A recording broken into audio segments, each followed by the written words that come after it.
lahat ng mga against sa Federal Reserve. Yan natin. Kasama sa Titanic. Oo.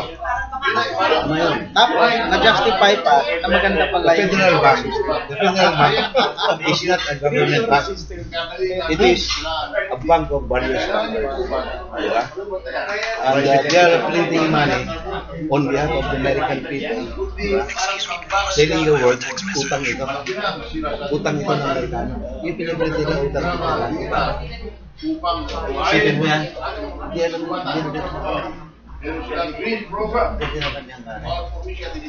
Ngayon, problema ngayon ano na hindi ma-audit ng US Reserve, ng US Federal Reserve, yung gold nila, yun ang pinakamagal. Pag yan ang sumimplang, gulo talaga. Siguro ngayon, nabukin na. Parang lampi yan ng China. Lalo tayo sa babae. Kaya malaking tulong ng gubata. Hindi lamang buhay na gagaling ng ating biodiversity. Dali din lahat ang puri ng hayop. Record ko lang. Balo, sumasalo. Kumarating ang parang studio. Sobra-sobra ito.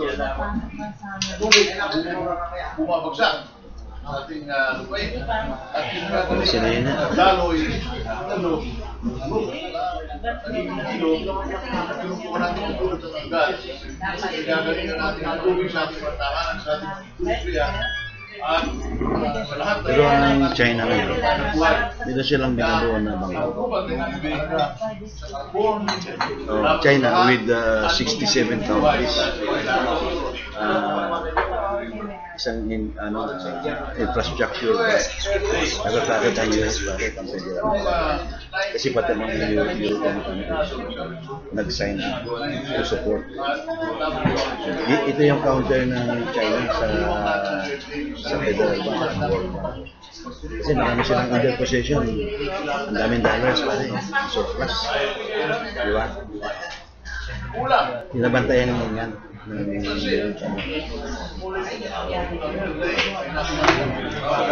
na magiging problem kasi magkakaroon ng competition sa dollar. Di ba? Nagkaroon ng competition sa dollar. Ang problema ng mga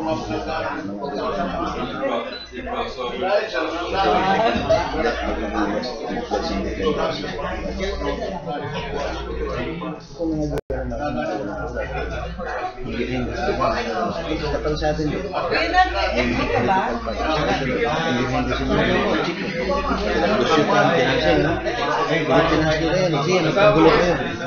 out of your trouble may meron kaming bargaining. Sino ko yung namin sa balikan natin we support you kaya indebted by sa black ng makita ang local natin ganun naman sa world yan. It's just continuing. Ano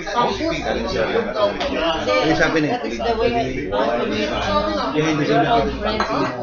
You must not lose sight. Manipulation. Hindi naman sa kanila. Walang pinangalan.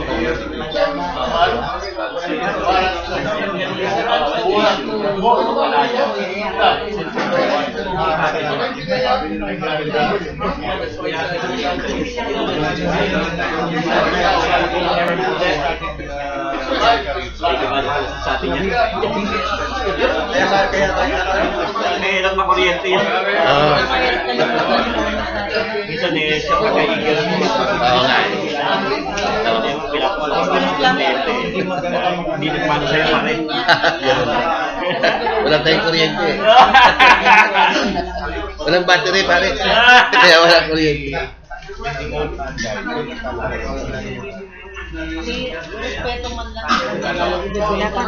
Dapat makunan mo yun eh, kung may proposal mo, yung papalabas nila sa presyo.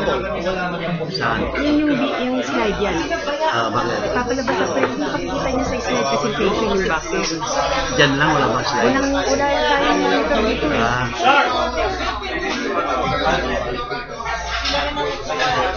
May email ako yung laptop eh. Hindi ba, di ano na ba? baka pwede tayo kumuha ng iwan. Oh, ito. USB natin, pare. We'll start in 5 minutes.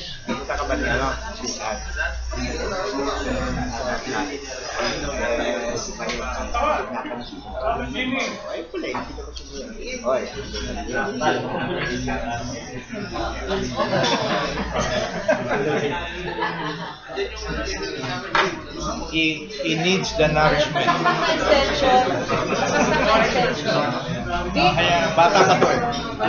Alagaan natin. Nourishment. Nourishment for knowledge. Saan yung kaya Fernando Baya?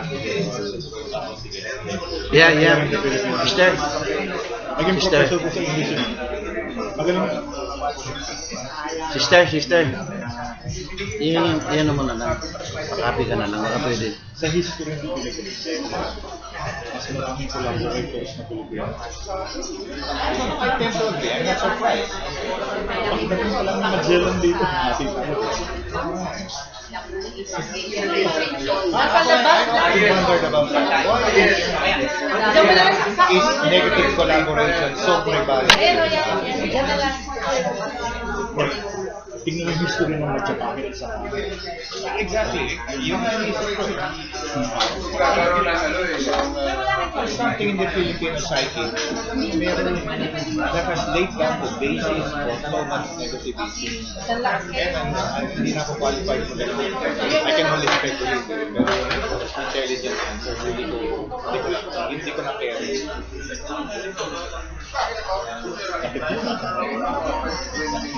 Jobs. Nag-charge na siya? Opo. Hindi. Para sigurado ko lang na-live na. Okay na, hindi na problem. Nalabat ako eh. Okay yan.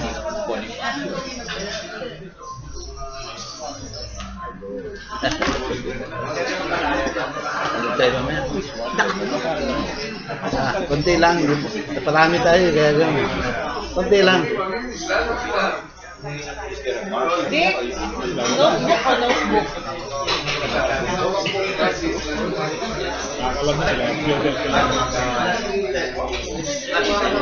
Ano i-happen nila? Hindi nga ipakikita sa camera eh. Pero magsasalita lang siya ng USB. USB ayaw? The benefit of being one benefiting from your knowledge.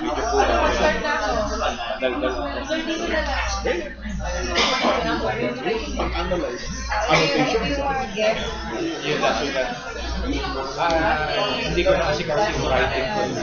Ngayon, ang hirap mag per sentence. Pero pagka na-umpisan ko na, okay na. Sentence construction, grammatical presentation. Dalawang mahirap. Lead paragraph. Enforcing. Exactly. Yung sabi niya, madali rin. Yung valid. Yung pag sumusulat. Yung lead paragraph. How to conclude with a credible, yung may impact sa may impact. Ayaw. Yung una ko na yung may yung una ko muna yung lead paragraph sa yung conclusion. Bakit? Pero pwede dito. Madali na yung gitna. Hindi pa for public consumption yan? hindi pa eh. Pero ayun nga, dapat public information yan. Mamaya, There is no reason to hide that. ilalagay sa computer. Yan, oo. Dapat kopyahin mo na. Report eh. Wala nang port. Ano yung USB nila eh. Pero hindi na nila i-hide yan kasi kaya nila yan for public consumption. Ang itatago nila yung production na Shabu sa loob. Hindi na pinalabas. Kasi may Shabu factory. is inside the prison cells.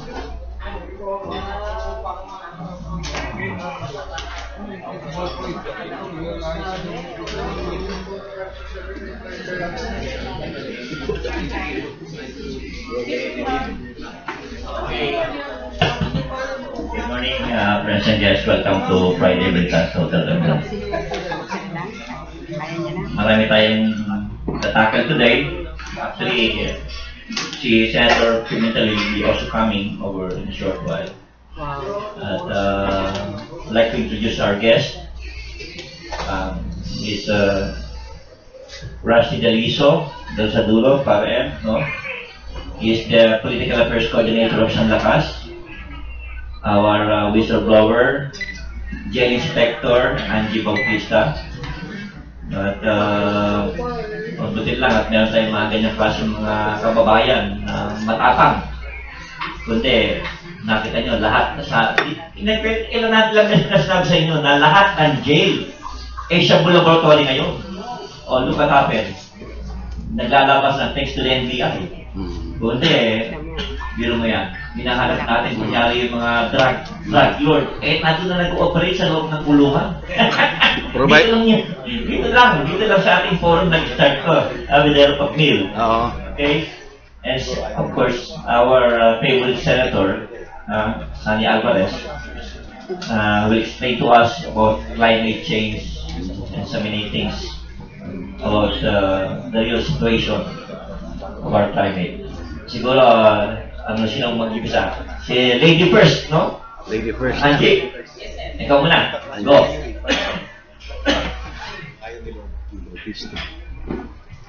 Isang magandang umaga po ulit at nagpapasalamat po ako na bigyan ulit po ako ng pagkakataon para makapagsalita sa harap niyo ngayon. Meron po akong isang mixing presentation para mas malinawan po kayo tungkol sa issue ng pandarambong sa BJMP. Alvin, thank you. Dinab ko po ito na pagkain ng preso, saan nga ba napupunta? Saan nga po ba? Whistleblower pala yan. Ang Bureau of Jail Management and Technology po ay nangangalaga sa pamamahala ng mga pitan sa mga syudad, distrito, munisipyo sa buong kapuluan. Kabilang na po dito ay mga panlalawigang pitan na nailipat na mula sa pamamahala ng panlalawigang pamahalaan patungo sa pamamahala ng BJMP na ayon sa Section 25, Paragraph 6 ng Local Government Code. Sa kasalukuyan po, 462 jail facilities po ang under sa supervision ng BJMP na naglalaman po ng humigit kumulang na 85,224 inmates sa buong Pilipinas. Ayon po sa General Appropriation Act na ngayong taon po, 2015, ang pagkain o Prisoner Subsistence Allowance na tinatawag po namin sa bawat bilanggo sa isang araw ay 50 pesos at 5 piso naman po para sa kanilang medisina. Bawat preso po yun. So kung susumahin ko po, 85,224 na bilanggo times 50, ang budget po niyan sa isang araw ay 4,261,200 pesos. Kung i-multiply mo po yan sa isang taon, umaabot po siya ng isang 1,555,338,000. Sa medicine naman po, umaabot po siya ng 155,533,800 pesos sa isang taon.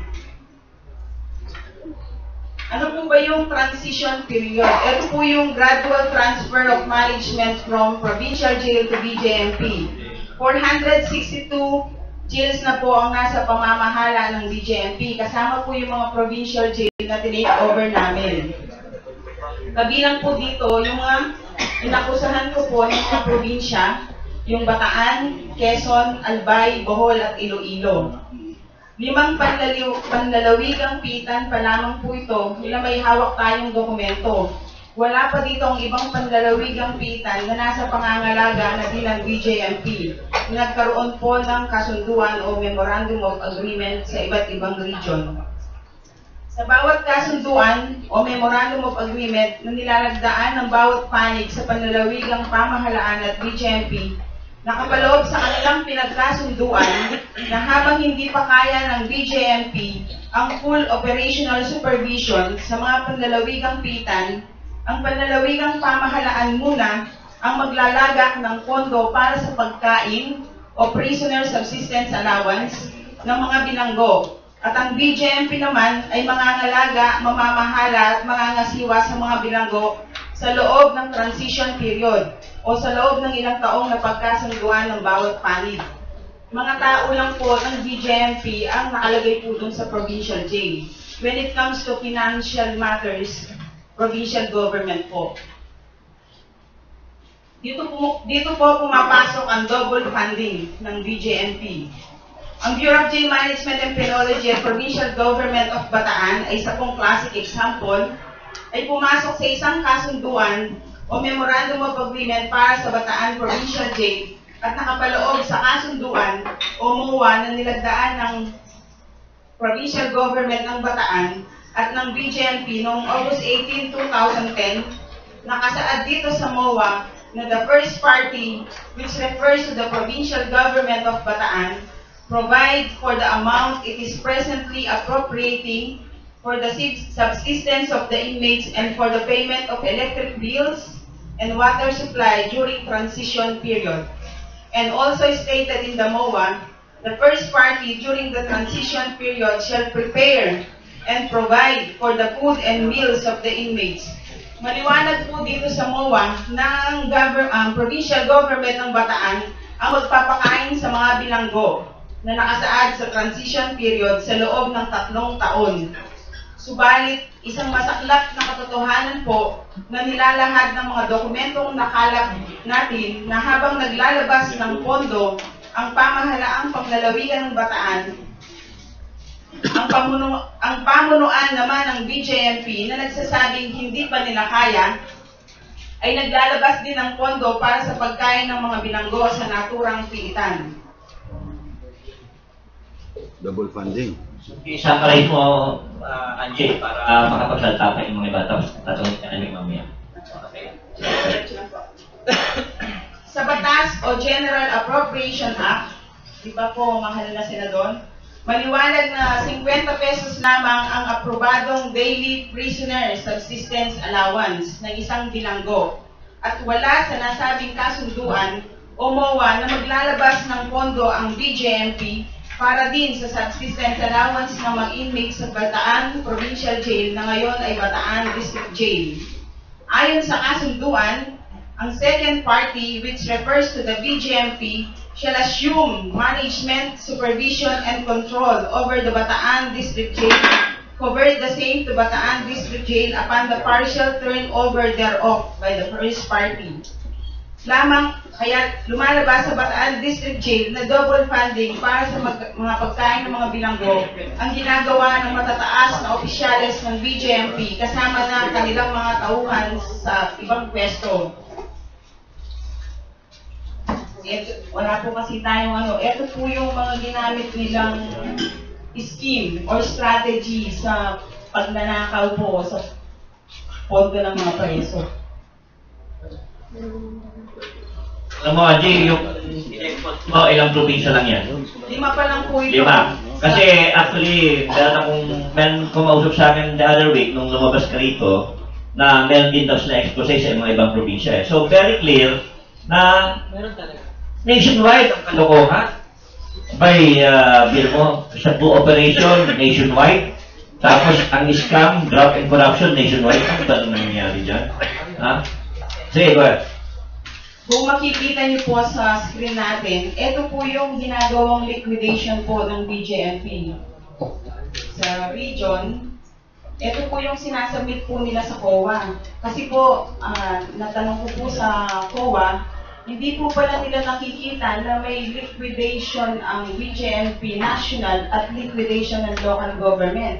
Magkaiba po kasi ang funding source po niyan. Kaya naitatago po yung katiwalian. Ayan po yung mga... Ano gagawin?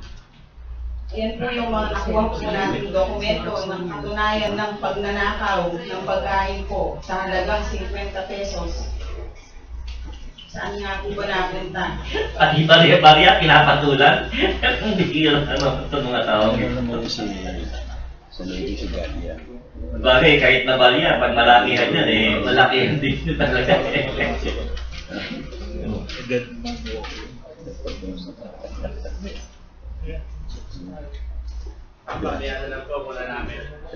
Ito po yung flow po ng pondo po ng pagkain ng preso. From the national government sa DBM po, bababa po yan sa chief ng BJMP, natural po. Dadaan po yan sa Directorate for Controllership, sa accounting, sa budget officer, at bababa po sa mga regional level.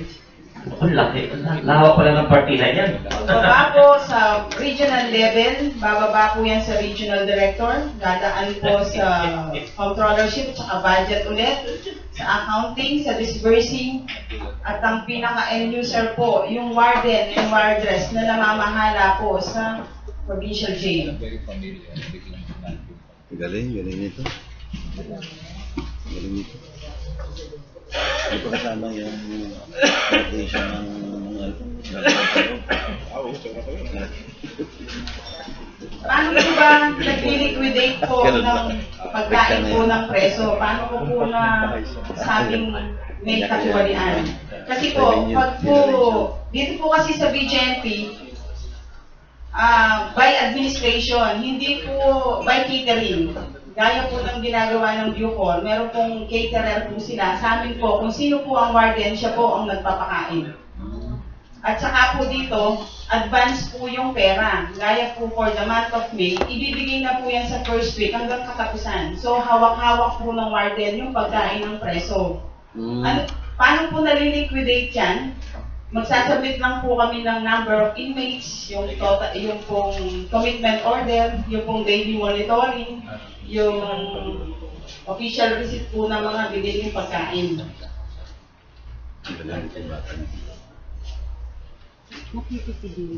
Pagkatapos po namin isubmit ang mga dokumento na yan, makaka-request na naman po kami ng cash advance kasi ang ginagamit lang po naman ng central office namin, total number of inmates lang po. Wala naman po mga pangalan yan eh.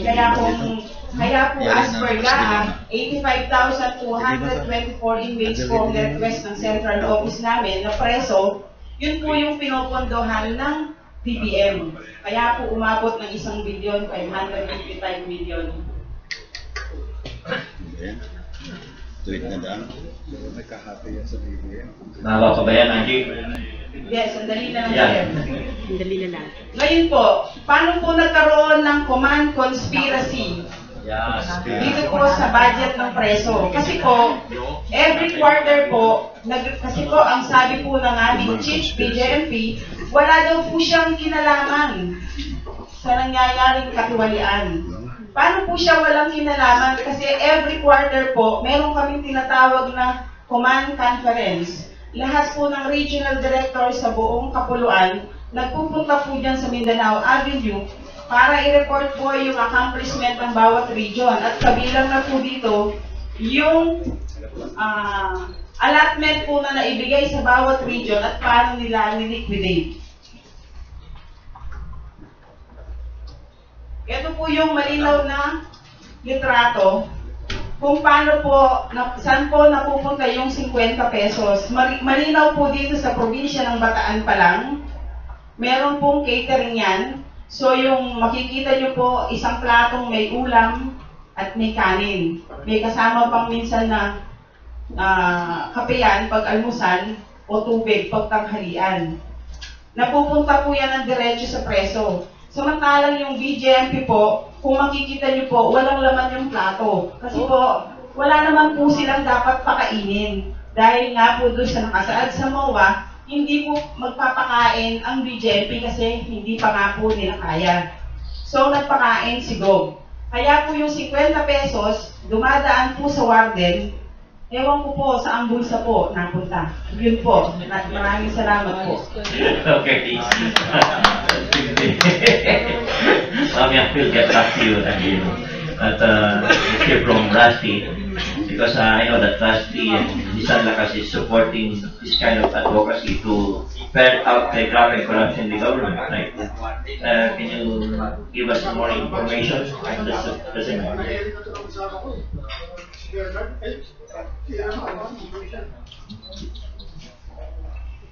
Good morning, Eric, Senator Alvarez, Angie, and to our friends from the media.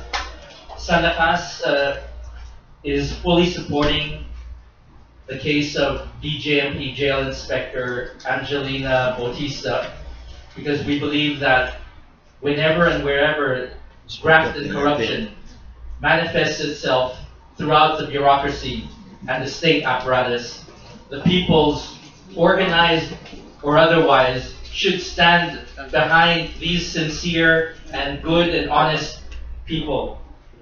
We believe that there is a strong basis for the case that Jail Inspector Bautista is now raising, and that is the reason why San Lakas accompanied Jail Inspector Bautista when she filed her supplemental case for plunder against the top BJMP officials at the Ombudsman just 2 days ago, or 3 days ago, rather. So the position of San Lakas is that we stand for a progressive, transparent, just, honest, and good governance. Unfortunately, our position and our analysis is that over the past, or nearly the past 5 years now, the Pinoy regime has actually been pursuing a daan matuwid that is actually leading him toward jail in 2016. We say this because of all the cases that have cropped up and which the Pinoy regime and Malacanang have failed to answer. A clear case in point in relation to this BJMP case. Jail Inspector Bautista brought this case to no less than the office of the SILG, Secretary of the DILG, Mar Rojas, a few weeks back. And what was the immediate response of his office? The office of the SILG immediately blocked this case and ignored it. So why did Secretary Mar Rojas totally ignore this case, which is in relation to a bureau directly under his command, supervision, and control? So perhaps San Lakas should raise this question. Is it perhaps because Secretary Rojas, who is an avowed candidate, an announced candidate for the presidency in May 2016, using a part of this graft and corruption money to be pocketed by his LP campaign machinery for next year? This is just a question we are raising openly, because if Secretary Rojas fails to answer this in due time, as soon as possible, then perhaps he is actually hiding something and pocketing the money for 2016. Thank you, Rusty. Alam mo, ang dami talagang problema sa graft and corruption eh.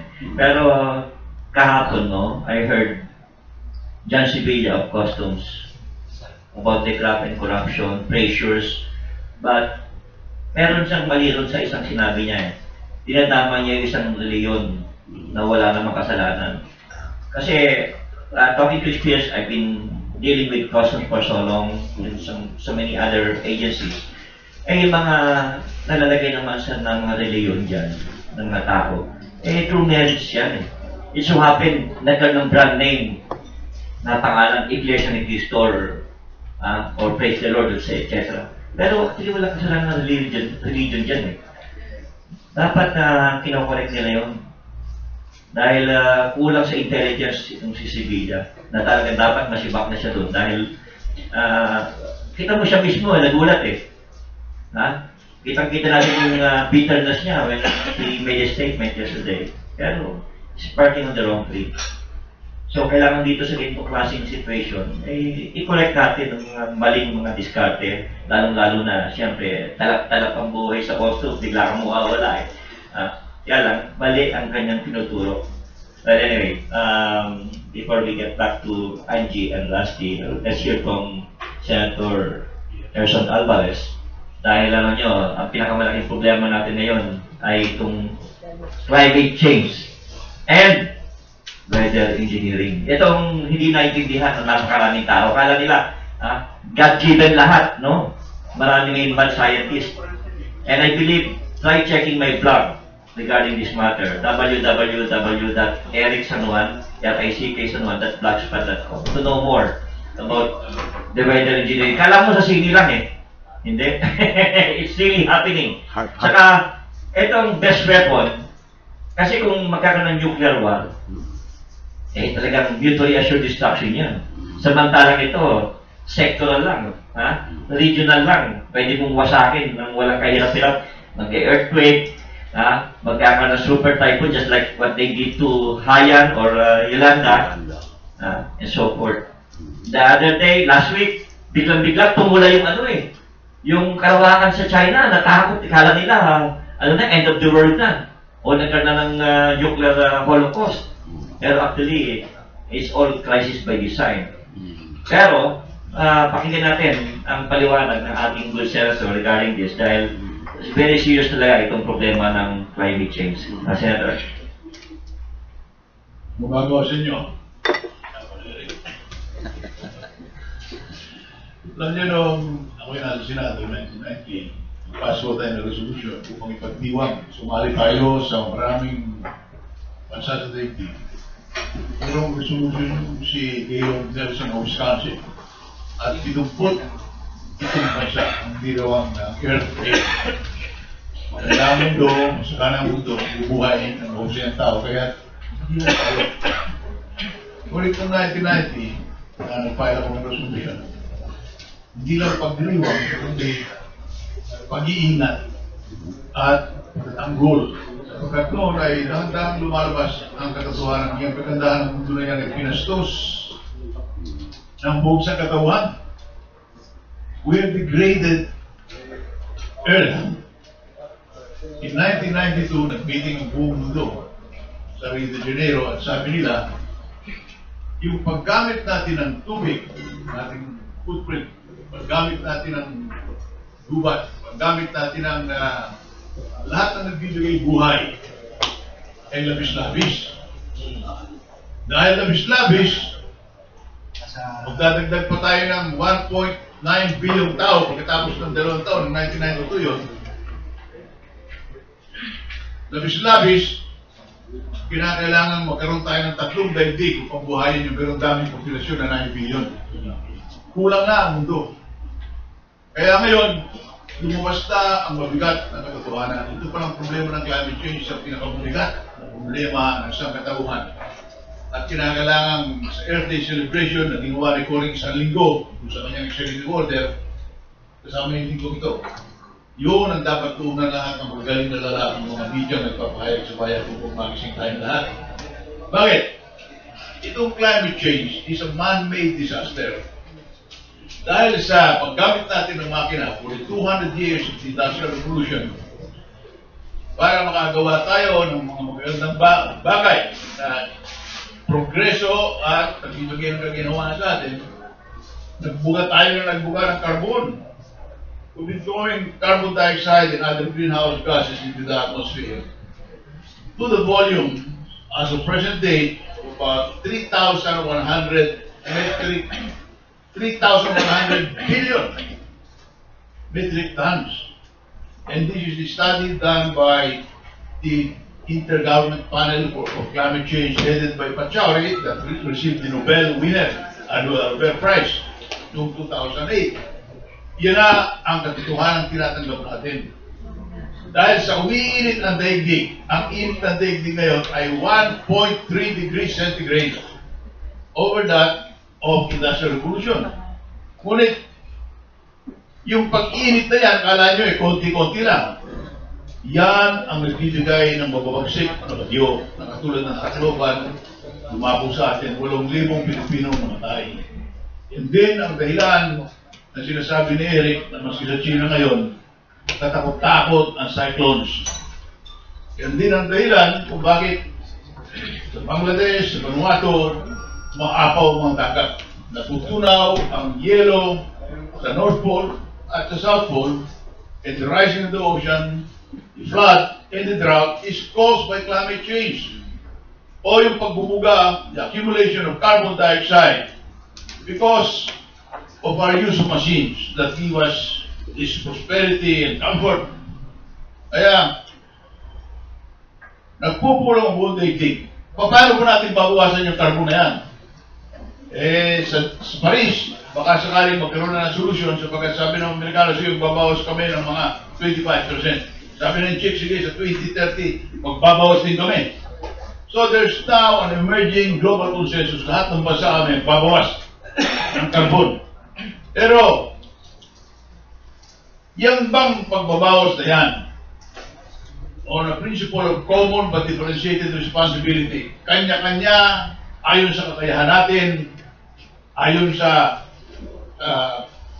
lakas ng ating mga industriya na magbawas ng carbon, o magagawa yan dahil bawat Pilipino, bawat Amerikano, bawat Egypt ay magkakaroon ng pag-iisip na siya man ay kinakailangan tumulong sa pagbabawas ng carbon.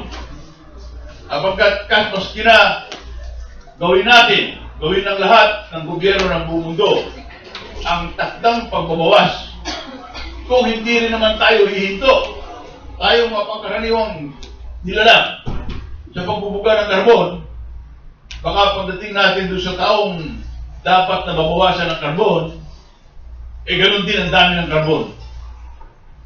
And if the heating process, which is now 1.3 degrees centigrade, reaches, according to the IPCC, 2 degrees centigrade, so doon na ang init. Iinit pati dagat, maniligas ang corals, o wala yung pagkain ng isda, at mamamatay ng maraming isda. And since our protein for our brains come from the ocean, kami mga Ilocano, 87% kami mga Ilocano, ang protina ng aming mga utak galing sa isda. So, kayo mga Tagalog, palagay ko pare-pareho lang tayo because we are all coastal dwellers. Yung Pangasinan, asin, Pampanga, pampang. Alam ng mga Tagalog, sabi ng ilog. We are there because of the protein. And yet, if the ocean hits to 2 degrees centigrade, wala nang isda. Wala nang utak ng tao na magagamit. Wala nang protina. Oh. That is the danger. And in Paris, all the world, all 194 countries will meet and we are going to have our assigned role. Meron yung formula, yung tawag dyan. Indicated, nationally determined contribution. Bawat bansa ay magsasabi, ganito puputulin ko. Tayo mga Pilipino, anong puputulin natin? Paano tayo magpuputol? Ano ba pinanggagalingan ng carbon dito sa atin? Yung mga planta ng kuryente, di ba? Pinakamalaki yan. Susunod, yung mga sasakyan, yung mga jeep dyan. Yung gumagamit ng diesel dyan. Ako, katakot-takot yung... Oo. Yung carbon, PM10 ang tawag doon sa carbon. That's called black carbon. Yung PM10, particulate matter 10, napakanipis. Hindi lang itim na carbon na nakikita mo sa sinusunod mong diesel. Yung carbon yan na PM10, 10 microns, napakanipis. Papasok yun sa kalala mo. Papasok sa baga mo. At yan ang dahilan ng high blood pressure mo. Yan ang dahilan ng iyong cardiac problem. Pag in-examine ka ng doktor, you have a cardiac problem. Hindi, pollution problem yan, carbon problem yan. Kaya kailangan linisin natin yung ating mga lansangan. Itigil na natin yung mga masasamang sasakyang, yung mga diferensya, ipatupad natin ng mga batas. Ngunit ang pinakamasakit sa lahat, paano natin pipigilin o babawasan ang paggamit ng carbon. Marami na tayong mga pinanggagalingan ng kuryente walang carbon, malinis. Sikat ng araw. Solar, hindi ba? Wind. At saka yung geothermal. Dito sa Pilipinas, napakaswerte natin because we have all the sources of This is paradise eh. Alternative energy. Lahat nandito na eh. Anong dapat natin gawin dyan? Siguro dapat gumawa tayo ng mga pamamaraan, mga hakbang, upang lalong malawak ang paggamit natin ng malinis na kuryente. Sapagkat ayon sa pag-aaral ng Aliman, in their study of risk management, we are the most vulnerable. Tayo ang pinaka-madaling mapagwisyo hindi lamang nangyari sa Tacloban, kundi nangyayari ngayon. Because the opposite side of storm, ocean surge, is drought. Tingnan nyo, ang Cordillera, lahat ng probinsya ng Benguet, Apayao, Tagtuyot. Oh, ang Tagtuyot. Ang Tagtuyot, siyempre, kulang bigas, kulang mais, kulang isda. Walang inumin. Yan nagpapahirap lahat sa atin. We have to be able to organize ourselves and understand this curse, this scourge of climate change. We have to have a policy na kailangan yung karbong ginagamit natin, mabuhisan yan. There should be a tax on carbon. Bakit? Para lumabas ang totoong presyo ng karbon. Pero may yung karbon yan hindi lamang yung binibili natin coal galing sa Australia, subsidized. Libre yan kung pupunta dito sa mga barko nila para bumili tayo ng karbon. So, kailangan taasan natin yung presyo niya at yung makukuha natin doon. Paring gamitin na sa pagpapagamot, kung nagkakasakit ng sakit sa baka. Karamihan ng cancer sa dibdib ng mga ating kababaihan, hindi na nalalaman. Dahil mga commuter yan Sip-sip ng karbon sa mga ilong nila. Ayun, epekto ng particulate matter 5. Mas manipis pa kasi particulate matter 10. Ang perwisyo ng climate change ay mahigit pa sa perwisyo ng nakaraang 2 World Wars. Mas mabigat doon sa Gera Mundial na World War I at World War II. Mas mabigat po marahil sa perwisyo ng dinulot ng bomba ng Hiroshima at Nagasaki. Mas mabigat pa marahil kaysa rito sa terrorist war na nangyayari. Sapagkat itong perwisyo ito, pag uminit ang mundo at umiinit na umiinit dahil hindi tumitigil ang paggamit natin ng karbon, ang 2 degrees centigrade, wala na tayong magagawa. Patuloy na pag-init na yan, mamamatay ang dagat, wawalan tayo ng protina sa ating mga utak, at marahil, there is nothing that man may be able to do because the continued progressive warming process will destroy our life support system. Maliliit na dahon ng halaman, maliliit na hayop, dahan-dahang mawawala ng buhay at pag-init. Pag umabot ng 7 degrees centigrade, palagi ko hindi kaya ng mga air conditioning machines natin yan. Mamamatay pati ng bakterya. Pag namatay pati ng bakterya, pati ng hayop ay patay. Pinaniliwanag ko nga rito, merong isang daigdig na merong bakterya ng araw sapagkat merong moisture, may tubig. Ngunit uminit na uminit. May kung titignan mo yung daigdig na yan, yung daigdig ng Venus. Nangingintag, ngunit bato, walang buhay. Tayo lamang dito sa galaxy natin ang merong magandang buhay.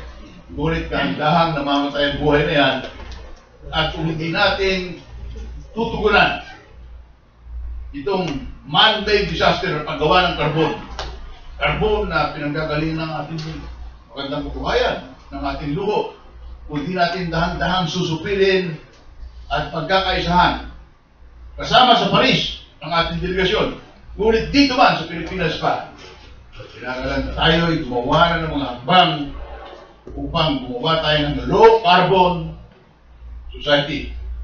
Dahan-dahan para sa darating na 30 taon, matanggal yung carbon na yan, mapalitan natin ng sikat ng araw, ng hangin, yung lahat na malinis, na panggatong nabubuhay sa tao sa balat ng lupa. Ngunit, paano kung basura mo ay nakatiwangwang? You don't bury according to known sensible practice. When organic matter is left rotting on the ground, it ferments, parang alak, parang suga.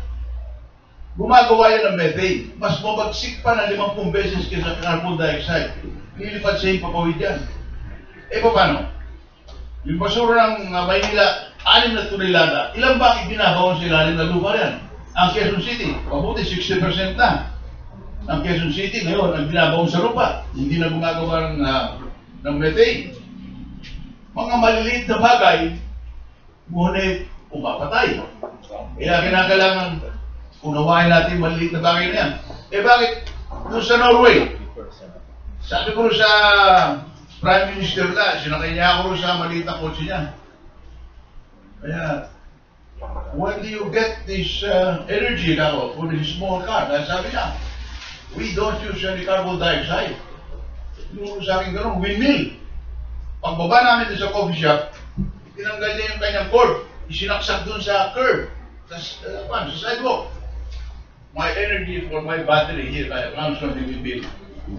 Maliit na bansa, limang lamang sila. Ang kanilang use of carbon ay halos zero na. Low carbon dati, ngayon zero carbon na. May malalaking mga tao. Walang pollution siguro sa mga kalsada nila. Hindi katulad sa commuter natin, pamumubo kayo pollution na ganyan. Aba, nako, yung mga baga natin, lalo na yung mga kababaihan, mga dibdib nila, yung nanganib. Kinakailangan gumawa tayo ng gano'ng lipunan at kailangan na liderato ay magsimula sa mga media katulad natin, katulad ninyo. Katulad din yung media, minsan-minsan, na-interview ko siya ko eh. Tingin media na rin ako. Paalala natin sa ating mga kababayan na kailangan ang ating pamahalaan ay gumawa ng mga patakaran upang lalo mabilis ang paggamit ng alternative energy, upang malinis ang ating mga lansangan. At tayo man, mag-post tayo sa paggamit ng carbon. Pero na kung kwento rito, napaka-paboritong kwento eh. Tinawagan ko yung staff ko. Sabi ko, how many of you are using social, yung klase mga sapatos, yung pamasyal, ano, social, ano? Sino meron limang pares sa sapatos? Tubig ba ito? Ikaw lang marami. Lima, wala nagtaas ng kamay. Mga babae. Nobody, none of the girls raised their hand. Who has 10 pairs of shoes at least? Everybody of the girls raised their hands. Who has 20? Unanimous. Everybody had 20 pairs of shoes. But nobody had less than 5 pairs of shoes. That says, I say, look at us, Ilocanos. Especially the men, we only have 2 pairs of shoes. One we use for church and one we use for going around. So, don't you know that this pair of shoes consumes a lot of electricity when it's manufactured? E paano yung carbon niyang 10 pares ng sapatos? Eh, hindi kayo gumaya sa aming mga Ilocano matitipid. Sir, sabi sa akin, meron yung asawa ng Ilocano. She had 6,000 pairs of shoes. Alam na yun eh. 6,000 pairs of shoes. Alam nyo, akala ko niyo exceptional si Juan, si Madam Imelda. She may be the grand exception. Pero amongst us, amongst our women, especially the middle class, there are many exceptional, excessive consumers of our natural resource. Needless consumers. Okay. Kaya, ito hong Earth Day, na dati pinagdiri po natin kagandahan, ngayon ay kailangan punawain natin ang panganib na marahil dahan-dahang kinikita natin ang pinanggagalingan ng buhay. Our life support system, our carbon footprint has reached a very dangerous level. Bisikleta na tayo. Direct, bisikleta ka ba? Huwag ka nang gumamit ng sarili mong sasakyan na nagbubuga ng carbon. At siguro, kung darating tayo sa ganung uri ng disiplina, hindi lamang malilinis sa ating mga baga, kundi mabubuhay ang saling lahi ng mga Pilipinong kinakailangan katulad ng buhay natin ngayon, eh may karapatan din sila sa magandang mabilis na maliit na hangin. Maraming salamat. Thank you, Senator. At sandali lang, si Juby tapos si Manong Jari. Yes, good morning po sa inyo lahat. Congratulations ho, maganda ho yung mga sinasabi mo ninyo. Pero ang scale ko po, yung climate change natin, matagal na may batas yan. Alam naman ho natin, bawal magsunog, bawal ng magtapon ng basura. Ang dami hong bawal talaga dun sa, sa batas. Pero sa paligay niyo, Senator, bilang isa rin kayo sa advocator nitong usapin na to, napakarami mo nating bawal na ginagawa ho ng taong bayan. Harap-harapan po, mismo pong sa tabi ng barangay, mismo pong sa harapan ng pulis, mismo po sa bahay ng, ibig sabihin, yung mga batas na alam natin bawal, Kasi sa lugar namin, nag-iisa lang akong kumukondena dun sa mga ipinagbabawal ng climate change para hindi masira nga po. Nag-iisa lang ako, ang dami nilang papatay sa akin. Sa tingin nyo, ano ba yung dahilan? Bakit napakaraming bawal? Hindi pa rin na ipapatupad yung sinasabi nating batas para hindi mangyari ito. Pangalawa po, Senator, okay po yung ginagawa ho ninyo. Sana po dumami kayo. Yun lang po yung ating pakiusap. Pangalawa naman po, para po sa inyo pa rin po pala, yung sa kalusugan ng mundo, anong epekto nitong climate change na ginagawa po ninyo? At yung susunod po, sino po ang taong nagpapalakas ng loob ni Ma'am Angie para isiwalat ang lihim na gawain ng BJMP bukod sa lakas na ibinibigay ng sanlakas? Dahil alam natin, lumalakas yung loob ninyo. At ang panghuli po, wala po ba kayong pangamba sa lakas? At ano po ang tingin ninyong kapalit ng inyong suporta na ginagawa kay Jail Inspector Angie Bautista? Maraming salamat po. Okay, bago sagutin ni Senator, no, at ni Angie, ang number one nagpapalakas ng loob ni Angie ay tayo dito sa media. Ayun, thank you. Sige, Senator, katanungan. Tama yan. Maraming bawal sa batas. Ngunit lumilis tayo sa batas kung akala natin makagagaling sa atin. Halimbawa, sa Tiago Isabela, doon ako galing. Yung mga kapitbahay kung hindi nagbuong ito. Sinisikaan niyo yung mga punong tao. Kanya, parang mga ang gusto. Kaya kung masama yan, alam niyo yung usok na yan, tapos pinandahan-dahan pumikitil sa buhay natin lahat, at pulusyon sa ating mga bagas. Sabi nila, ito natin sa ating mga ninuno. Alam mo niya talagang mahirap na turuan ang tao. Ngunit natutunan ang tao, bakit yung mga taong natuto sa Norway, milyon-milyon sila, nagkakaroon sila ng isang lipunang malinis ang hangin. Darating ang panahon na magkakaroon sila ng zero carbon. Ibig sabihin, yung pagpapatupad ng batas hindi sa pamamagitan ng pagpaparusa ng tao, kundi sa pagtataas ng taas ng isipan ng tao. Kaya ang tungkulin yan, siguro ay nasa ating mga paaralan, nasa ating mga tahanan, at nasa inyong mga media. Ngayon ho, napakalakas ng media. Sa isang salita ng isang mamamahayag, ang nakikinig, marahil dito sa sinabi na Angie, bukas pagkatapos yung magsalita, isang malaking malawak na classroom ang makikinig dito. 10 milyon kagad ang makikinig. Media, kayong mga bagong teachers, kayong kinakailangan mag-aral itong climate change. Bakit yung earth day natin, ako, wala akong nakikitang lumalabas sa dyaryo. Binasa ko, isang dyaryo lang naglalabas, standard lang. Karat sa inyo. Ngunit tayong mga mamahayag, kayong mga mamahayag na kausap ng taong bayan, kinakailangan mo tayong bago na ganyan baluktot ng kaisipan. Ang Pilipino ho kasi hindi masyadong pumapansin sa mga bagong kaisipan. Lalo na itong climate change. Kaya sinabi natin sa kanila, ang bagyong yan ay dahil sa uminit ang panahon. Yung panahon ng ating mga magulang, the velocity of wind that goes with the storm is only 70 kilometers per hour. Now, because of the overheating of the air, there has been a dynamic change and it's now 300 kilometers per hour. Parang tangking bakal na sumusuyo dyan. And Tacloban, hindi pa ng 300 kilometers per hour ang babaw ng dagat. So the oceans was pushed to the shores, and when it reached the shores, it jumped off about 25 meters high. Eh, tinatakluban yung buong syudad, nilulot niya ang buong syudad.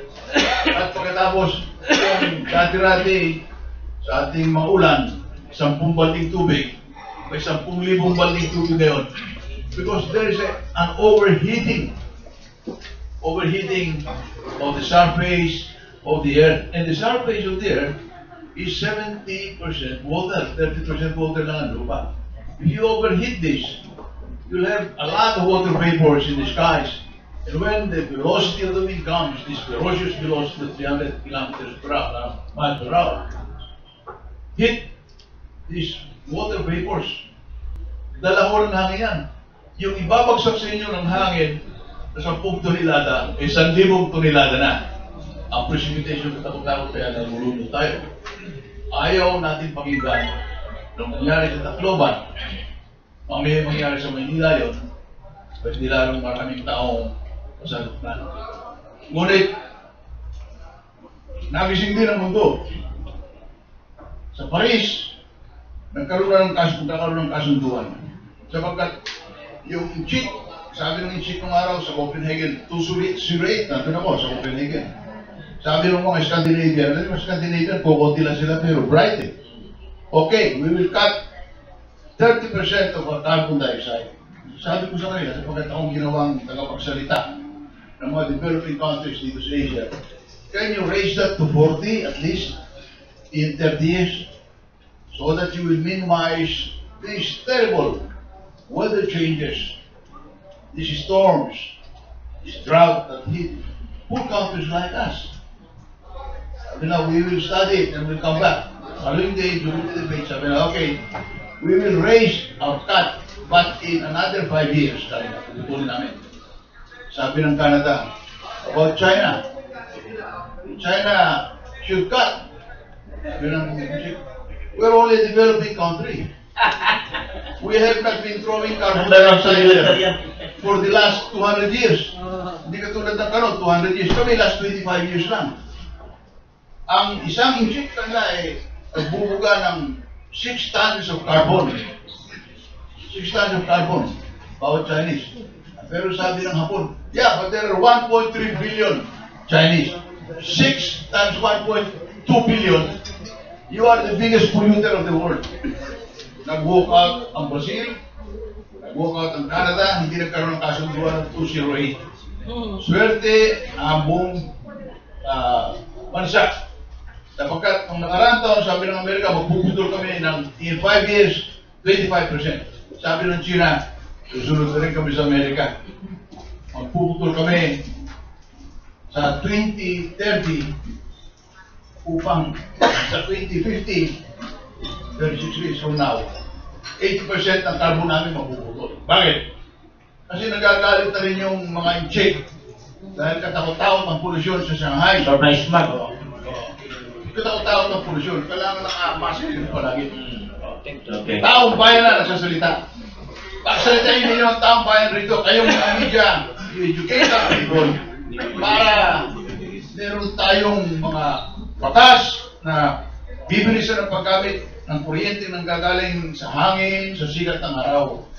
Kapag kumiyari, itong mga coal plant, itong mga gumagamit ng bunker C, at saka langis, malalakas yung mga yan. Hindi mo basta-basta mapuputol yan kung hindi mo talaga lalakasan ang people's movement upang gumamit tayo ng kuryenteng malinis. Okay.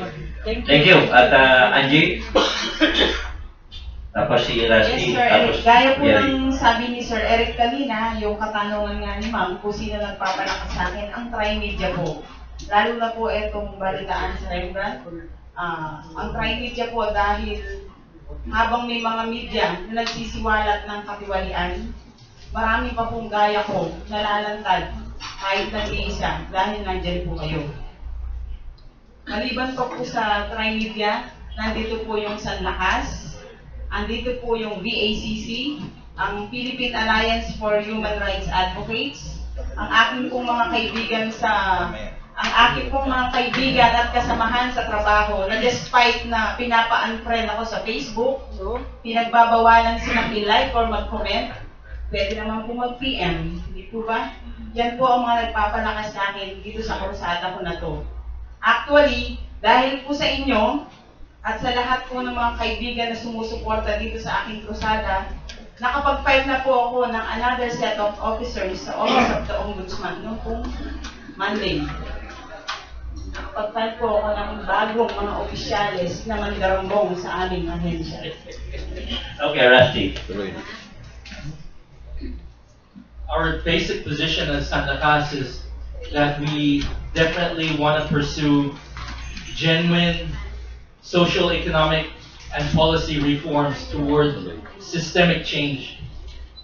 If we are able to pursue systemic change, then we should also be able to pursue genuine policy reforms within the state system and the bureaucracy itself. And that's why we continue to support people like Jail Inspector Angie Bautista, because we strongly oppose and also want to expose all the shenanigans, all the corruption and the wrongdoings of all regimes, from the fascist Marcos dictatorship onward until today. And the Pinoy regime, for nearly 5 years now, has continued to pursue many wrong policies, economically, socially, politically, for the workers, the urban poor. For example, workers, contractualization, violations of minimum wages, and it's May 1 by next Friday, by the way, International Workers' Day. For the urban poor, massive violent demolitions left and right without any due process to the Urban Development and Housing Act of 1992, the UDHA. With regard to land reform, genuine land reform, even in Hacienda Luisita, the Pinoy regime has buried its head in the sand. When it comes to education, housing, medical care, it pursues privatization. So if you're rich and you have money, then you can live long. If you're poor, sorry, you die early. You have to defend your own self. That's the reason why Sanlakas wants to bring out the real issues. The real issues of the masses are those that actually affect the social majority. Unfortunately, the Pinoy regime and its allies, even in the Senate and the House, continue to bury its heads in the sand. Why do I say this? For example, on the public hearings, on the January 25 battle in Mama Sapano, we say battle in Mama Sapano. Why is it that they're raising all kinds of questions, and we know these are correct questions to ask, right? Coordination problems, equipment problems, command responsibility problems, but the main problem that they have not answered, which they continue to ignore, and which they always hide in executive sessions, is this: who trained our state security forces, specifically the SAF? Who equipped them? Who weaponized them? Who provided the maps, the coordinates, and gave the order for the targeting? And who extricated or extracted them on the day itself, January 25? When it comes to questions like these, oops, let's have an executive session. No need to tell everyone that it's the US imperialists, I would say, who are actually behind this. Why is the Pinoy regime hiding the role of US imperialism here? In fact, we also can agree, and we can connect this with what Senator Alvarez is saying. While we in Sanlakas recognize that the USA is the world's #1 terrorist, it is also the world's #1 climate terrorist. Why? For example, in all the COP processes, the conferences of parties of the UNFCCC process, beginning from the 1997 Kyoto Protocol process, the US did not ratify the Kyoto Protocol. In all the latest COP processes and going toward Paris and COP21 this December, the US is not unilaterally bringing down its unilateral commitments to bring down the average rate of greenhouse gas emissions brought about by American-based industries and its transnational corporations across the world. What we need to have is a 1.5 degrees Celsius average mean centigrade in order to cool down the world's surface temperatures, in order to stop and minimize climate change.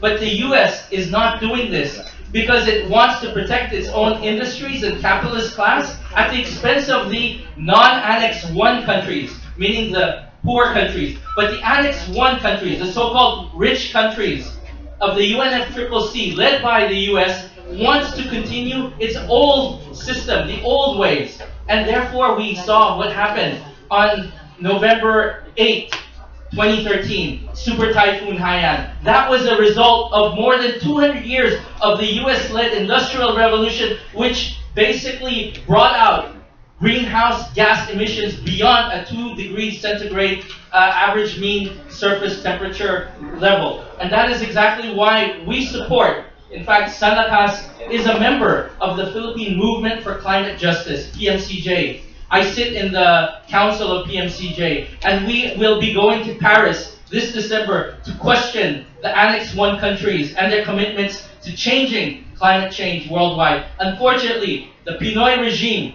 has been sleeping on this policy agenda. Commissioners like Sonny Alvarez has been pursuing this fight. Unfortunately, his fellow commissioner, Yeb Sanyo, had to resign because Malacanang never gave full support to the climate change agenda of which the Philippines must be upholding. Pinoy remains quiet on this. And that's the reason why Sanlakas is taking such a position, whether it's on a BJMP case like this, graft and corruption, to climate change, to the US global war of terror. The reason why Washington gave the orders to the SAF on January 25 of this year is because it is part of a US-led foreign policy. Many of you are reading about the so-called pivot to Asia foreign policy. This is not a pivot to Asia that the State Department says. We in Sanlakas are calling this the US-led Arc of Denial Strategy, ARC, an Arc of Denial Strategy. The US is attempting to deny China its role to expand in due terms, in good sense, its own independent push to provide for its own development processes. Unfortunately, the US, from Central Asia, West Asia, South Asia, Southeast Asia, and Northeast Asia, is gearing up with basing arrangements. It is propping up puppet regimes, and it is expanding its market access. So markets, puppet regimes, and military bases in an arc surrounding China is attempting to deny China its room for maneuver. That is the reason why the US is using the Philippines as an entire base from Batanes to Tawi-Tawi as a frontline trigger state to ensure that the war with China in the future will not reach the US West Coast, so that the battle casualties will be here in East Asia. And that is the reason why the Malacanang people and the Pinoy regime have been telling its allies, do not raise the role of the US in your public hearings on Mama Sapano. Hold executive sessions. We only want to know the coordination problems, not the one who really ordered the battle to happen. And that is the role that Sanlakas is taking. Now, before I end, this position of Sanlakas will bring us to the streets next Friday, exactly 1 week from now, on International Workers' Day or Labor Day. We will be mobilizing with up to 15,000 workers and urban poor and peasants from Central Luzon, Southern Tagalog, and the National Capital Region.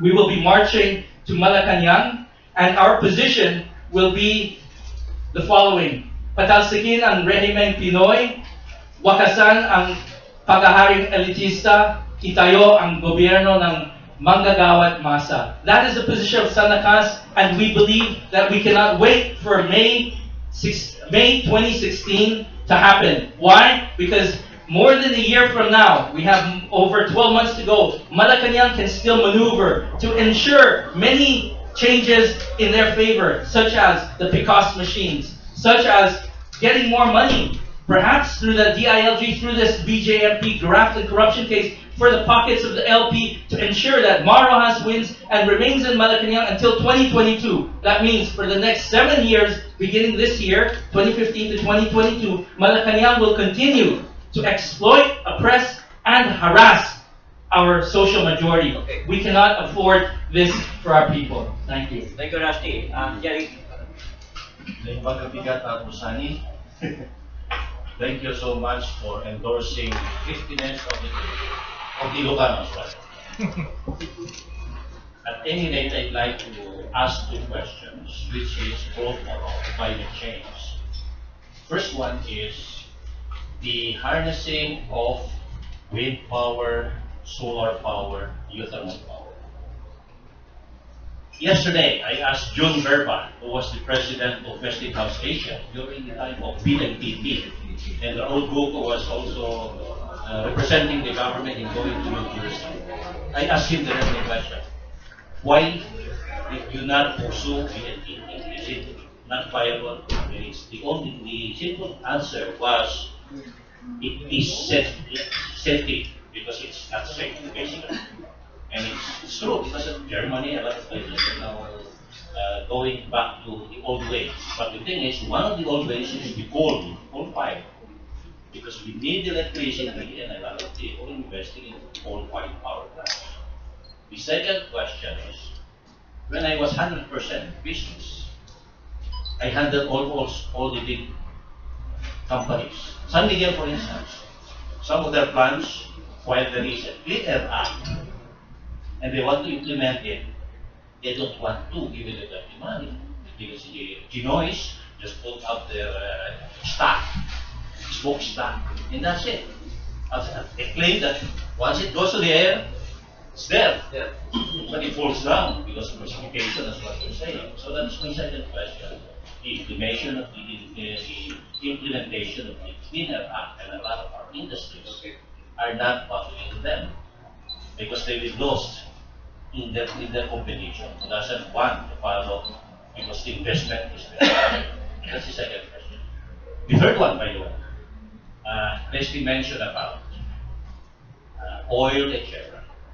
September 7 last year, the climate change is going to happen in UN. And the American public held the biggest rally in Central Park, Pennsylvania. They would want fracking.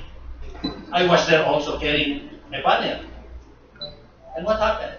They continue to do fracking because it will reduce the cost of oil.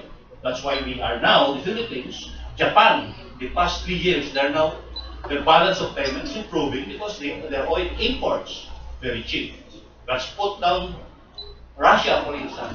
That's why Russia is in a financial bind because of the cheap American oil fracking. Huwag tayong sumakay sa mga pakulo ng Uncle Sam about fracking. They have so much to serve of oil. Drama lang nila lahat ito para pabagsakin ng Russia. That's the truth about these things. These are secrets of these people that we have to be careful. Okay, Senator, please answer. Tapos si Neil. The key knowledge learning process that we must raise our people with is really understanding of carbon. Carbon is so cheap. We buy it cheap from Australia, they dig it in massive quantities. They subsidize the cost of shipping. Yung mga carbon producers hindi nagbabayad sa barko para maging mura. Para pagdating sa atin, gamit tayo ng katapot ng carbon, yung kuryente galing sa carbon, pag bibili rin ng mga malalaking planta ng kuryente rito, 8 centavos per kilowatt. Napakamura.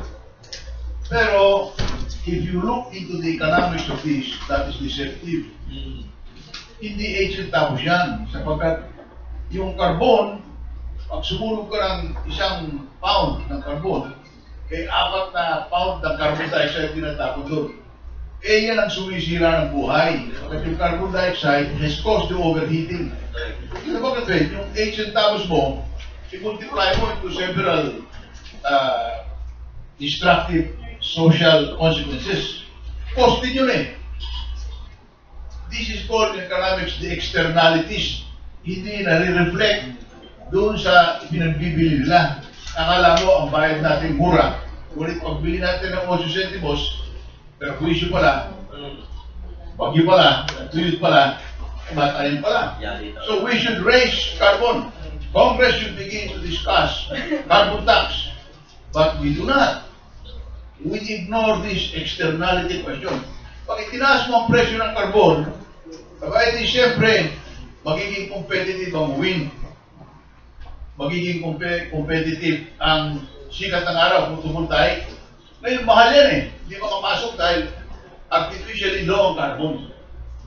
So, that is where the voices of San Lakas, all of us, all of you, should be heard. Congress should now begin to consider taxing coal, taxing oil, para makapasok. Yung gusto makukuha natin dyan, gamitin natin sa ating adaptation. Okay. But to defend our shorelines, to defend people who are flooded, to defend farmers during drought, kunin natin yung push na yan. At saka makakapasok pa yung alternative fuel. Itong alternative fuel, may take just 2 minutes. Okay. Alternative fuel is an opportunity for a development of our industries. Pagkat kung pumapasok alternative fuel, sabi ko na kanina, we are blessed. We have wind, an abundance of it. Unfortunately, it was marked by the USA, 72,000 megawatt. We have a lot of sunshine. We have more sunshine than Germany, and yet they're using a lot of solar. Mas magaling silang gumamit ng solar kaysa sa atin. Meron silang winter na 4 na buwan. Tayo, buong taon. We have geothermal, we're the second highest producer of heat from the volcano, NT. Oh, meron tayong waste, at saka we're surrounded by vast oceans, which we can tap in rivers. We're blessed with sources. Pero bakit? Unang-una, pwede natin buwis yung carbon na yan eh. Yung konting buwis doon, ibibigay natin sa mga development itong energies na ito. And if we produce this cheap, clean energy, pababa ang presyo niyan. Bakit? Ang raw materials mo, libre, hangin. Ang raw material mo, libre, sikat ng araw. Ang raw material mo, agos ng tubig. O sampan ng dagat, libre. Kung libre lahat yan, pababa ang kuryente. Di pababa ang ating mga manufacturers. Pwede na tayo magbenta, hindi ito, bili tayo ng bili, bibenta natin mga chip, mas mura ngayon ang sapatos natin, di ba? Ano? Dahil mura kuryente, halos lahat natas kuryente. Pati nga Marikina, kinain na eh. That is a policy initiative which a courageous government can pursue. Itatabi mo yung interest ng mga malalaki. Coal plant, di ba? Aba, eti, magbibenta tayo sa buong mundo. Kung hindi tayo magagawa ng mga gamit yan, dahil ang mga Hapon eh, magaling sila mag-manufacture. Kaya rito, manufacture unit yan. Then it is an opportunity which an imaginative policymaker and with our assistance can bring about so we can have an industrial revolution by changing our fuel system. Okay, thank you. At before I give the floor to Bill, no? Good morning. Bill, pagpaliwanag ko lang yung practice ng Amerikano. Right. Hindi naloloko ang mga Amerikano na mapapoison ang kanilang water system. Kaya lahat ito, scripted lahat yan. Kaya lang, pati ang mundo ay naguguyo sa mga drama nila. Okay? Okay, Bill. Thank you. This is for Commissioner Alvarez. There is another camp that accuses the United States of having researches on sound energy, particularly the HARP. What is the official stand of the Climate Change Commission on the accusation that whatever is happening with our climate now is because of these researches? Teka muna, siguro ako na lang magpapaliwanag dyan dahil alam ko hindi alam ni Senator yung HARP. HARP. Yung HARP, ito yung ginagamit sa weather engineering. Yeah. At ngayon, ang drama nila, sinarado na nila yung kanilang base doon sa Alaska. That is not true. Actually, dumami pa. Pati sa Australia, meron na. So, siguro, pinakamaganda kay Senator, he tries to review our blog. So, he'll know more. Kasi maganda yung kanyang advocacy. Maganda. Kaya lang, ay maraming missing link sa katotohanan sa mga nangyayari sa mundo, pati earthquake and so many other things. Last question from Archie. Para kay Commissioner, marami na ho nag-commission na windmill sa Europe. At dahil kailangan po yung capacity ng ikot nito is dapat maging constant na a certain range of 60. Pero hindi natin alam kung constant nga ba yung ihip ng hangin. Kaya marami kong nag-commission. Second, ang issue dito sa windmill, The only producer ng part nitong turbine ang nagmamanufacture lang ay Chinese. So there are two energy sources na hawak ng China ang buong mundo. One is coal, the other one is yung turbine, two parts of the turbine mechanics.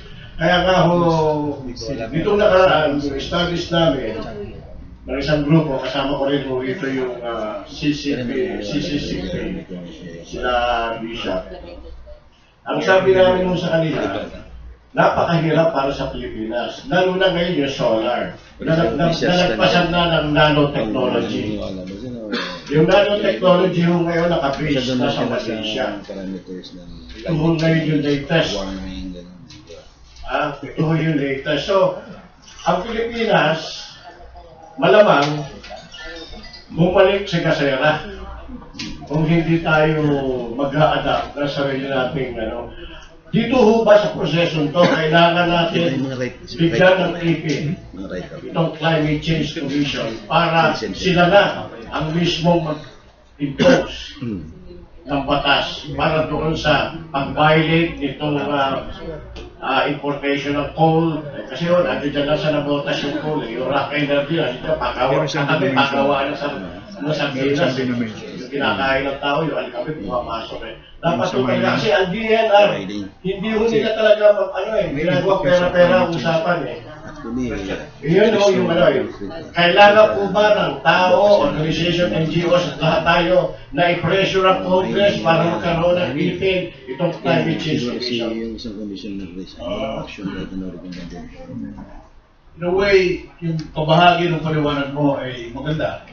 Sapagkat ang karamihan ng teknolohiya, katulad ng wind, katulad ng solar, mga solar panels na yan, nakagaling sa labas ng bansa. Nasa atin lahat ang panggatong, ang hangin, ang sikat ng araw. Ngunit, mahal yung instrumento, kaya mahal pa yung paggamit niyan. Kaya ang ginagawa natin, ang ginawa ko sa 20 taon, magawa tayo ng paraan para mapagkukuha yung cost ng instrumento yan. Pero prinsipyo kasi sa mga developed countries on intellectual property rights, yung copyright. Sabi nila, hindi naman gobyerno yan eh, private individual yan. So, for the next 15 years, sila ang bibigyan ng presyo, hindi pwedeng pamigay yan. Kung hindi pwedeng pamigay ng mura, nagpunta tayo sa World Bank, sa ADB, upang magkaroon tayo ng murang financing. Ang interest, kung pumunta ka para bumili ka ng windmill, tulad sa bangkit, ay mababa. 2% lang. Hindi katulad ng 4 o 8% sa privado sector. It's subsidized rate. So we can build this instrument. And so far, we are negotiating with the developed countries so that they can sell this to us since they're the principal cost, first cost nitong overheating. Sila nagtapon ng maraming carbon. Sell the instruments, solar panel, wind instruments, at a cheap price. They have to review their copyright or the intellectual property rights rules. The World Bank is already seeing to it that we are able to borrow money to buy these instruments at a low rate. But this is what happened. China, which is a big country, kept manufacturing solar panels. Biglang-bigla na lang, they made a breakthrough. Now the solar panels are almost 70% cheaper because the Chinese made a breakthrough and they sold it all over the world, 70% cheaper. Nalugi yung mga negosyante natin dito kumuha ng solar panels sa Germany. Nalugi yung mga locals, 30 billion yata, nalugi sa kanila. Because the Chinese brought down the price of solar panel. Now, there is a suit between China and the United States. Sabi ng United States, you're not selling, you're dumping. Kung sabihin dumping, alam niyo naman yung dumping, di ba? Ibibenta sa'yo ng mas mura kaysa sa manufacturing cost para pumagsakin ng presyo. We're at that point. We're taking advantage of very cheap solar panel and we're taking advantage of low interest rates to acquire these windmills. So that the policy of government, our government, is to acquire this technology because we have the raw materials. Yung panggatong libre sa atin. So that we can sell or use cheap electricity so that we can change even our fuel system sa mga sasakyan para maging baterya na hindi malasin yung ating kababayan, hindi magkaroon mga sa PM10 na galing sa diesel. Huwag na tayong gumamit ng mga diesel. 5 years from now, we'll be using battery cars that we energize with imported but well-devised financing schemes of our solar systems at saka yung ating windmills. Para yung sasakyan natin, katulad ng sinakyan ko pa ako sa Norway na nakamatilya.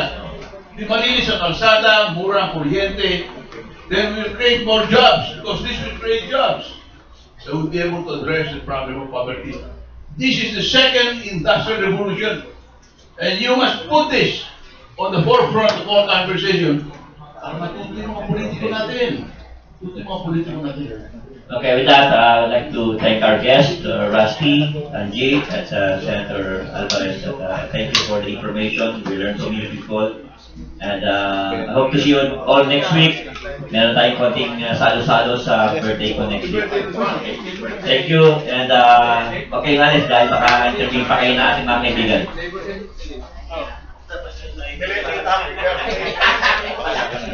Whatever can happen. I'd like to be safe. Maganda ano mo naman.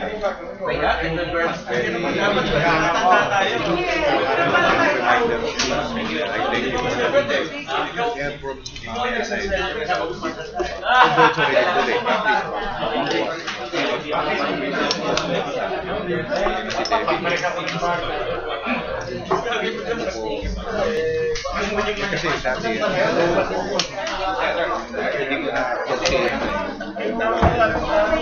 thank you very much. Take care.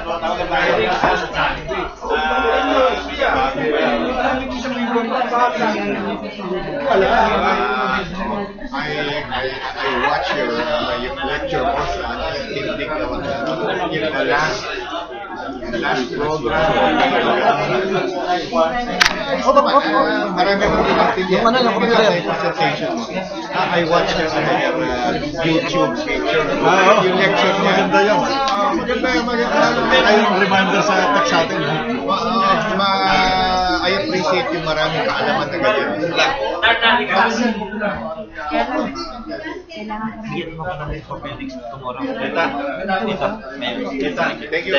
Dala mo yung hindi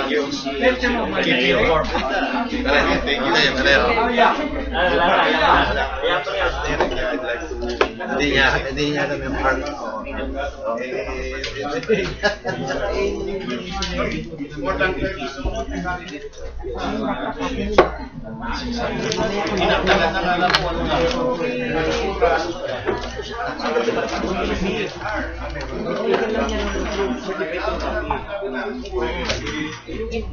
Kasi yung ba, sa akin naman galing business permission. But na yun, wala dito naman. Thank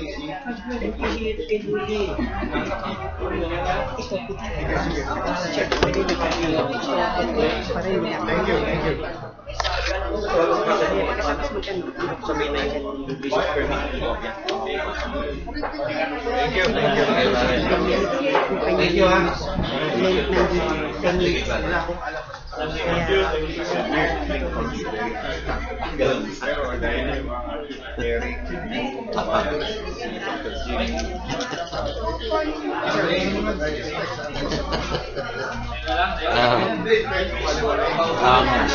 Strange thing niya.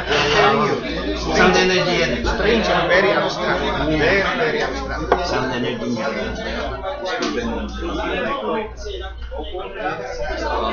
There was one program na talagang yan ang sinasabi niya. Alam ni Eric. I know. Yung reviewer ko kasi nakakamasin mo sa tempo na para kung kailangan yung masabayag mo yung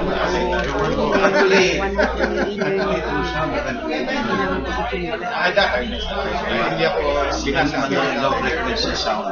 You can install the steam ang governor po kasi dahil hindi pa nga kaya ng BJMP. Pero sa hawak namin dokumento, sabi ni BJMP, hindi niya kaya. Pero nag-release siya during the transition period. Hindi naman napupunta sa mga preno yung nag-release ni BJMP. Yan mula sa Yung po yung hinahanap natin sa bulsa, 50 pesos. Pero report mo, mataas pa sa coordinates. National government. Po kasi sa provincial Usap tayo din naman. Yung number niya. Yung number nila. Oo, sige. I-text mo na ako. Pare, pakilagay mo na lang. Ay, ito pala pare. I-text kita mo. Hindi siya dapat mag-release dahil magpapalagay. Thank you, Tor. Pero pag text mo, lagay mo. Yan yung... Oh, pare. Yung sabi ng provincial government, dahil hindi mo pa kaya, within 3 years, ako mas kakain. Ako sa bataan pa lang po yan. Yung may problem. Sa bataan pa lang po, 50 million plus. Nakalibat na pera. Magkakaroon dapat ng ang chief po ng BJMP, si General Johnny Richardson, ang chief controller po ng BJMP, si General ang chief budget officer ng BJMP, si Elizabeth Indian, ang accountant po ng BJMP, si Adel Romero, ang regional director po ng BJMP, si Colonel Obias, si Colonel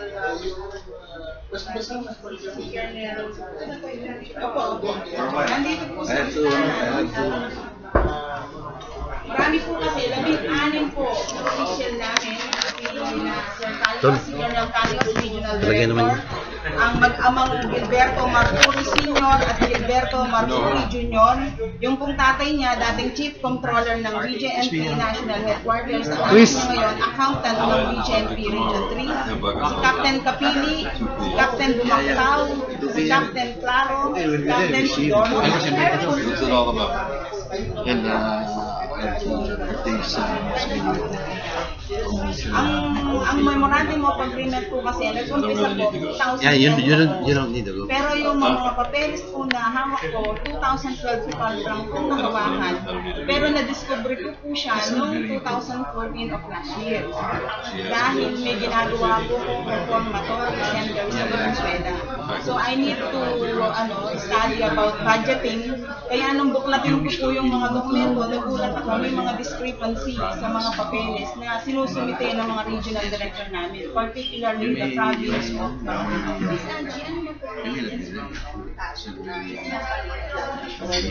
Papapile ko lang po nung supplemental nung April 21 sa Office of the Ombudsman para po sa second set dahil meron pa po itong third set, fourth set, fifth set. First part pa lang po ito ng corruption ng BJMP. Pagkain pa lang po ang pinag-uusapan natin, wala pa po yung ibang mga aspeto. Dahil po yung ina-analyze po ng ating mga lawyers ang mga dokumento, kung substantial kasi siya, pwede na po siya i-file. Here we go, you might meet Mr. Gusi. Chris. Gusi of the Gusi Peace International. Actually po, kaya nga po ako lumapit sa Trimedia para manawagan sa Office ng Ombudsman, sa Office ng Commission on Audit, at lalong-lalo na po sa opisina ng aming mahal na sekretaryo, si Secretary Mar Rojas. Sir, may salute. Pero sir, sana po, bigyan niyo naman po ng pansin ang reklamo ko tungkol sa katiwalian ng aming ahensya. Sabi ko nga po, kung ano po yung isinisigaw ng ating mahal na Pangulo na matuwid na daan at isiwalat ang katiwalian, eto na po yun, sir. Sana po, gawan niyo naman po ng paraan na maimbestigahan at may pababa po muna pansamantala ang mga opisyales na kasangkot po dito sa katiwalian para naman po magkaroon ng fair na investigation. Are you saying dapat sana ay suspendin na yung Opo, sana nga po, yun nga po ang hinihingi ko sa ating mahal na sekretary kasi po under po niya yung BJMP, ang DILG. sana po magkaroon po ng mas malalim pang investigasyon dahil hindi lamang po ito ang korupsyon na ginagawa ng aking mga opisyales, marami pa pong iba. Natatakot lang pong lumantad ang aking mga kasamahan, pero tinitiyak po sa inyo, marami pa po kayong malalamang katiwalian sa aming ahensya. Tsaka yun po na nag-google na ano po yung status na Kasalukuyan pa rin po akong nagtatrabaho sa Valenzuela City Jail, doon po ako naka-assign. Despite the fact na marami na po silang ikinasong kaso sa akin. Ako hindi ko alam kung saan nanggagaling, pero Sino ba nag-file ng kaso? Sila muna sa inyo, tapos kayo nag-counter? ako muna po. Kayo muna. Kasi po nung nakita po nilang pumupunta na ako sa mga senador sa Senate, nag-file na po sila ng kaso sa Office of the Ombudsman. Hindi lang po isa, 3 agad. Tapos sumunod po yung 2. Ewan ko po ano pa po yung kasunod. Pero handa po ako sa lahat ng ikinakaso nila dahil sasagutin ko po yan sa proper forum. Pero hindi po dahilan yan para hindi nila sagutin ang pagnanakaw at pagtarambong nila sa amin.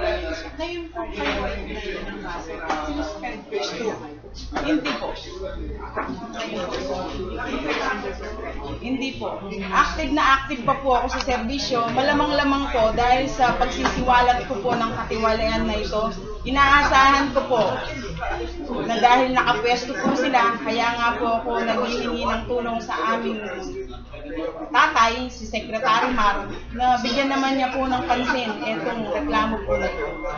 Even after na mag-file ng kaso, nag-pinaakuan sa laban ng legal secretary, wala man ang ginawa Wala po. Actually, gaya po nung nakaraan, nung April 7, yun nga po, dumulog po ako sa tanggapan ng ating Undersecretary, si Yusek Peter Corbera. Inaasahan ko po na i-comment pa niya ako dahil sa pagsisiwalat ko ng katiwalian. Dahil ang sabi ng kanilang Pangulo, ang Pangulo ng Pilipinas natin na matuwid na daan, ako po ay kanilang pinagalitan. At ang sumunod po naming aksyon, sumulat po ang DACC, si Sir Dante Jimenez kay Secretary Mar na paimbestigahan, ngunit hanggang ngayon po, wala pa rin nangyayari.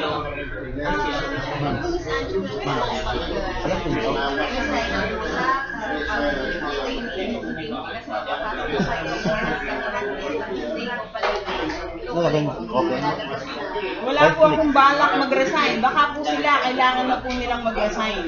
Or else, harapin na lang po nila yung plunder case to no bail.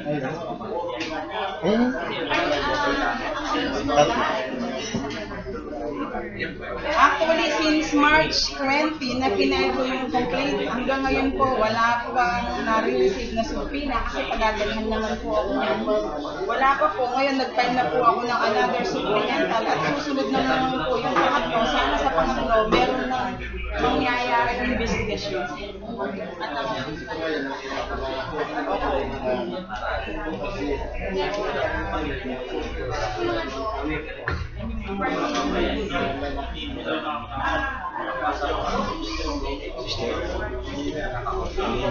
yes, sir. Opo.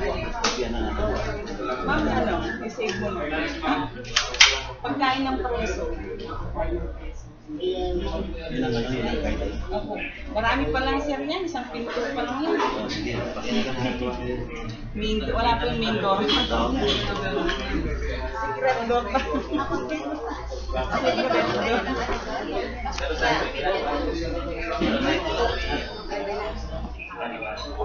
Yun nga, di ba? Hindi na nakapasok ang media sa video. Yun po yun.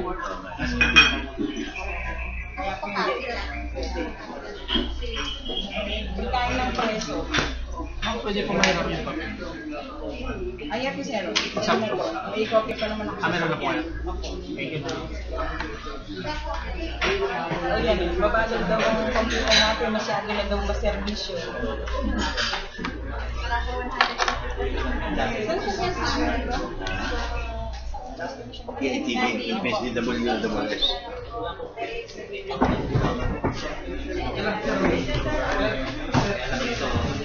Uy!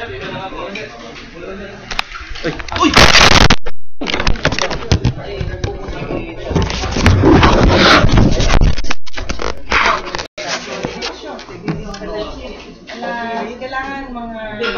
Naka-charge?